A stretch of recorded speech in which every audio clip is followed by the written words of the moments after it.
Hello बच्चों, तो चलिए प्रश्न देखते हैं। और हमारा प्रश्न है, यहाँ पर हमें एक कंपाउंड दिया हुआ है और हमें पूछा गया है इसका एकलक है। ठीक है, तो इसका एकलक कौन है, यह हमसे पूछा गया है।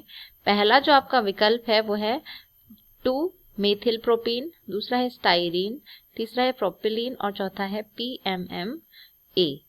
ठीक है, तो चलिए हम इस प्रश्न को हल करेंगे और सबसे पहले इसकी जो मुख्य अवधारणा है यहाँ पर नोट कर लेंगे।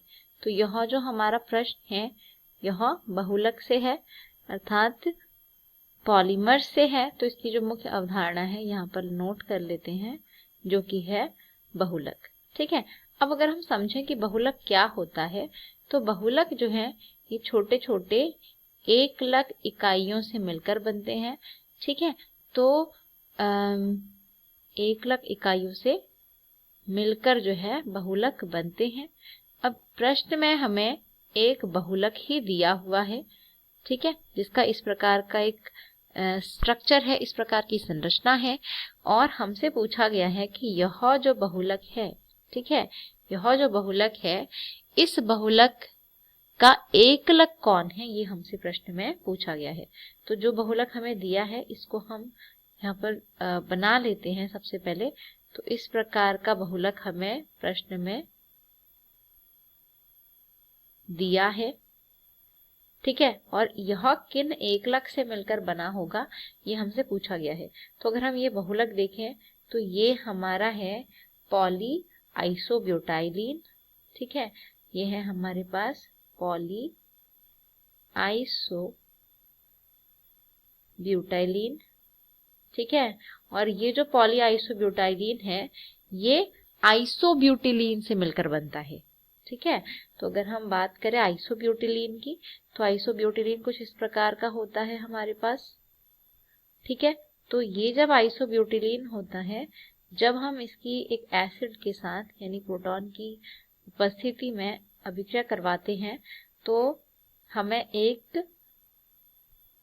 इस प्रकार की स्पीशीज मिलती है जिसमें कार्बन जो है वो धनायन के रूप में उपस्थित होता है। ठीक है, एक कार्बोकैटायन हमें मिलता है इस प्रकार।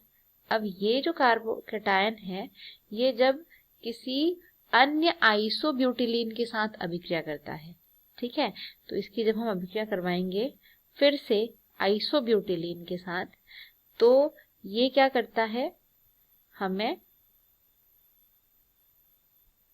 पॉली आइसोब्यूटिलीन बनाकर दे देता है। तो इन दोनों की अभिक्रिया करने पर हमें इस प्रकार जो है पॉली आइसोब्यूटिलीन मिल जाता है। ठीक है, तो ये पूरी अभिक्रिया है। अगर हम तो इस अभिक्रिया में अगर हम बात करें कि ये जो पॉली आइसोब्यूटिलीन था ये किससे मिलकर बना था, तो ये बना था आइसोब्यूटिलीन से मिलके।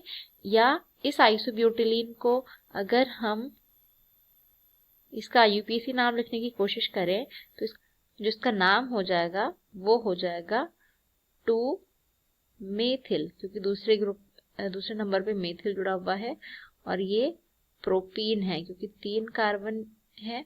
ठीक है, अर्थात इसका नाम हो जाएगा 2 मेथिल प्रोपीन जो है इसका नाम होगा। तो हमसे पूछा गया था कि इसके एकलक कौन है, तो अगर हमें विकल्प में आइसोब्यूटिलीन दिया होता वह सही उत्तर होता, लेकिन उसके बजाय हमें 2 मेथिल प्रोपीन दिया हुआ है, तो यह बिल्कुल सही उत्तर है। बाकी के विकल्प आपके गलत हो जाएंगे। ठीक है, तो मैं आशा करती हूँ कि आपको उत्तर समझ में आया होगा। धन्यवाद।